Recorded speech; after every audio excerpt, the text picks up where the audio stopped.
안녕하세요. 후주 피부과 원장 이규엽입니다.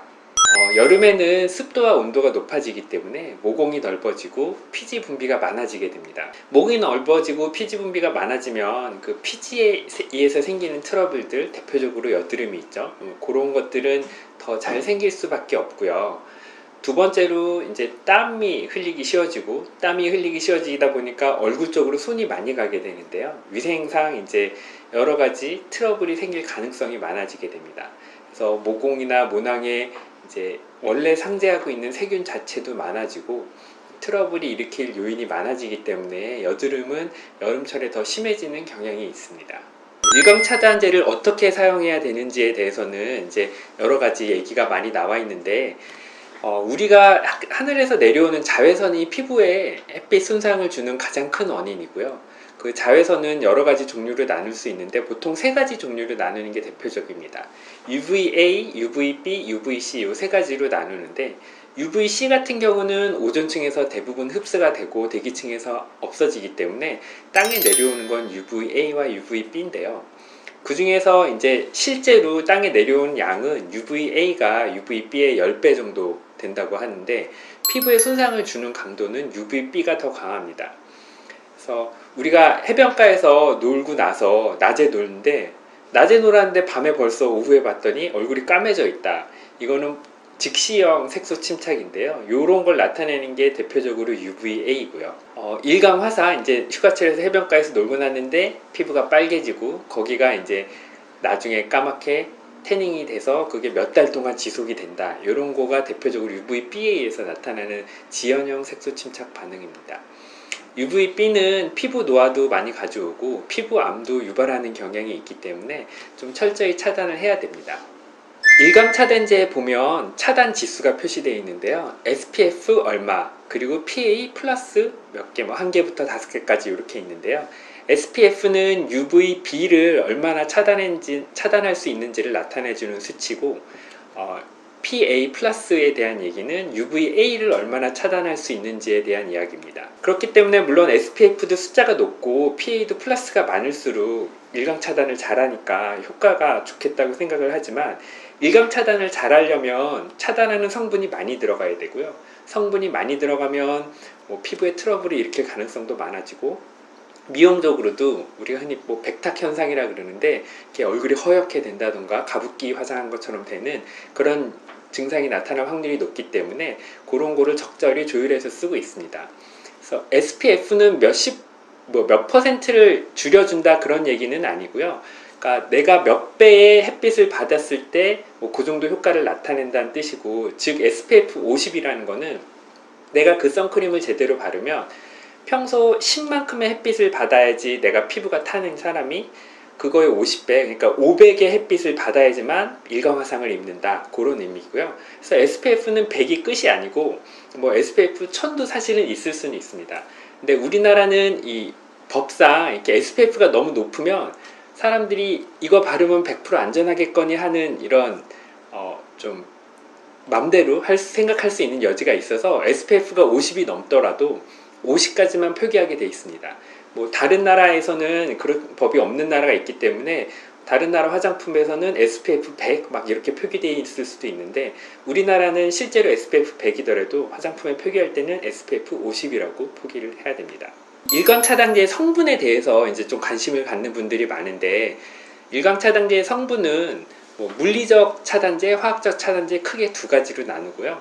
물리적 차단제는 금속 이온이 들어있는 성분을 말합니다.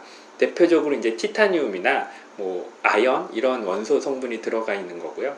화학적 차단제는 인위적으로 화합한 약물이 피부에 흡수돼서 일광 손상에 의한 손상을 방어해 주는 거를 화학적 차단제라고 합니다. 이렇게 인터넷 같은 데서 보면 화학적 차단제는 인위적으로 합성한 화합물이니까 뭐든지 다 좀 나쁘고, 물리적 차단제가 이제 자연에서 유리하고 이런 거기 때문에 다 좋다 이런 식으로 돼 있는데, 장단점이 사실은 있고 대부분의 일광 차단제는 두 가지가 고르게 섞여 있습니다.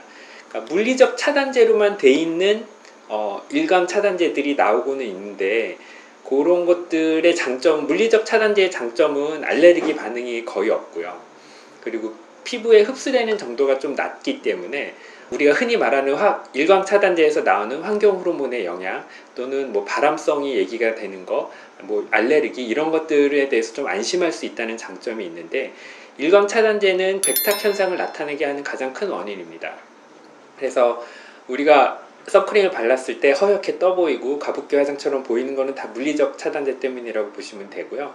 그러니까 미용적인 측면에서는 물리적 차단제로만 된 차단제를 사용하기에는 좀 어려운 면이 있습니다. 대신 이제 여드름이 있거나 알레르기가 나타나거나 피부 트러블이 있는 사람들은 피부가 하얗게 뜨더라도 물리적 차단제 위주의 일광 차단제를 쓰는 게 더 좋긴 한데요. 최근에는 이런 이제 티타늄이나 징크, 아연이 들어간 성분을 이렇게 나노 입자로 잘게 찌개서 백탁 현상을 좀 줄여주는 일광 차단제들도 나와 있긴 합니다. 근데 그것도 좀 조심하셔야 되는 게, 이 나노 파티클로 그런 일광 차단제 성분을 쪼개놨을 때 신경 말단에서 그게 발견이 됐다는 보고가 있거든요.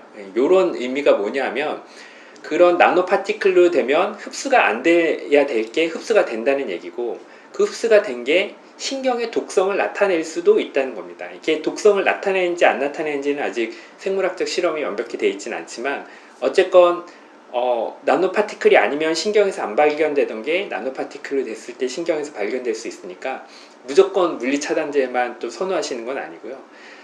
화학적 차단제도 물론 이제 환경 호르몬이 있어서 뭐 생식 기능을 떨어뜨린다던가 발암성이 있다던가 이런 물질들이 몇 가지가 밝혀진 게 있는데요.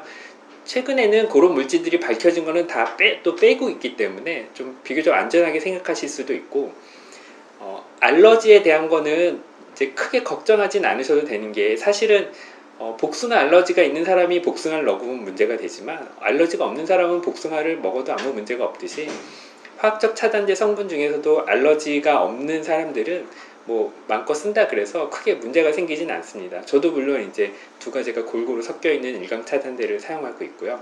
그래서 내가 피부가 어떤 일광 차단제만 쓰면 좀 빨개지고 예민해지거나 가려워진다 그러면 알레르기가 있을 수 있으니까, 그런 경우에는 좀 그런 성분들, 대표적으로 파바나 뭐 이런 성분들이 있는데요. 그런 성분들이 없는 일광 차단제를 찾아서 써보시는 것이 좋습니다. 일광 차단제를 얼마나 발라야 되냐는 얘기가 이제 있는데, 우리가 흔히 뭐 동전 크기라고 표현을 하긴 하는데, 동전이 사실은 10원짜리도 있고 500원짜리도 있고 동전 두께가 어느 정도는 좀 애매하기도 하고, 피부과에서 제일 흔하게 얘기하는 거는 이제 핑거팁 유닛, 손가락 마디 크기를 얘기하는데요. 손바닥 하나 정도의 넓이는 한 핑거팁 유닛의 일광 차단제를 사용하는 게 좋다. 그러니까 그걸로 테스트한 게 이제 제품에 붙어 있는 차단 지수입니다. 그래서 핑거팁 유닛은 이렇게 이걸 선크림이라고 생각했을 때 검지손가락 한 마디, 요 정도가 이제 한 핑거팁 유닛이고요. 얼굴의 반쪽에 요 정도를 바르시면 되는 겁니다. 그래서 양쪽 얼굴을 바른다면 요거 2배만큼이 필요하신 거고, 아마 대부분은 요거보다 적은 용량을 바르시고 계실 텐데, 이렇게 좀 충분히 발라주셔야 이제 제품에 표시되어 있는 차단지수 SPF나 PA 그 정도의 효과를 나타내실 수 있다고 보시면 되니까요. 좀 아끼지 말고 발라주시는 게 좋습니다. 좋아요, 구독, 알림 설정, 여러분도 피부과 인싸가 되실 수 있습니다.